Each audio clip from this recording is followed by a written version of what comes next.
এক তালাক, দুই তালাক, তিন তালাক। বাবা তুমি এটা কি করলা? মাকে তুমি তালাক দিয়ে দিলা? এই চুপ, একদম বেশি কথা কবি না। এটা কিন্তু তুমি ঠিক কাজ করো নাই। তোর কাছ থেকে জিগাই কি তোর মানে আমি তালাক দিমু? বিয়াদব কথাকার। দেখো তুমি আমাকে মারছো, আমি কিছু বলি নাই। আমার সামনে তুমি আমার সন্তানরে মারবা? তোমার মতো স্বামী আমার দরকার নাই। তোমার সাথে দেখা হইবে আমার কোর্টে। হ্যাঁ ঠিক আছে, তোমার সাথে আমার কোর্টে দেখা হবে। যাও, বেরো আমার বাড়ি থেকে, এখনই যাও। ঠিক আছে চল বাবা, আমরা আর এখানে থাকবো না। ঠিক আছে মা, চলো। আরে আমার বন্ধু চলে আসছে, কিছু না বইলা বাইক না নিয়ে চলে আসলি, কি সমস্যাটা কি তোর? ভাইয়া আমি আর ওর সংসার করবো না। আজকে কোনো কথাবার্তি নাই। আমারে মাইরা দুইরা আমারে তালাক দিয়ে আমিও আমার পোলারে লইয়া বাসায় পড়ছি। আচ্ছা আসছস, বালা করছস, তুই বাসায় যা, আমি বাজার কইরা নিয়ে আসি। ঠিক আছে ভাইয়া, তাহলে যাও তুমি বাজার করতে। ঠিক আছে চল বাবা, আমরা বাসায় যাই।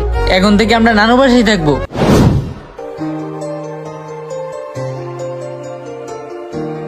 একটু তাড়াতাড়ি আসো, এমনি লেট হয়ে গেছে।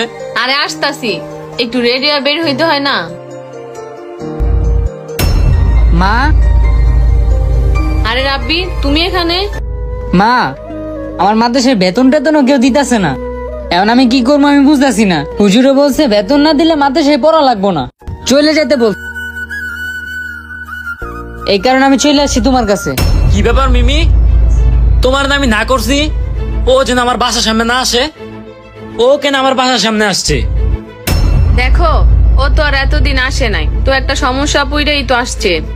আমি ছাড়া তো আর কেউ নাই। হ্যাঁ ঠিক আছে তোমার কথা, কিন্তু আমি তো তোমার বিয়ের আগেই না করছিলাম। ও যেন আমার বাসার সামনে না আসে, তুমি ওরে কেন ভালো করে দেখে রাখো নাই? কেউ যদি দেখে আশেপাশের, তাহলে কি মান সম্মান থাকবে? আচ্ছা তুমি আর টেনশন করো না, ও আর আমাদের বাসার সামনে আসবে না।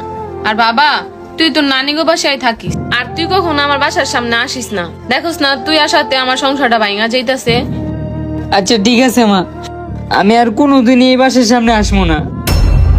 আল্লাহ কি করলাম আমি, আমার সন্তানটারও আমার কাছে রাখতে পারলাম না। এই আসো। মামা, বাইক না তোর কি হয়েছে, তুই কান্না করস কে? আমার মাদ্রাসার বেতন চাইতেছে আমার হুজুরে।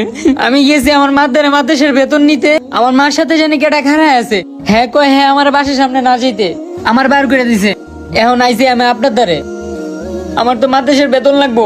বাবা রে, আমি লাকড়ি টাকড়ি টুকায় কয় টাকা কামাই করি, তুই এক কাজ করিস, তোর বাবার কাছে চাই, দিব না। এক কাজ কর, তুই তোর বাবার কাছে যা। আচ্ছা ঠিক আছে। আল্লাহ এমন কপাল দিয়ে আমার মতো এই দুনিয়াতে আর কাউরে পাঠায়েন না।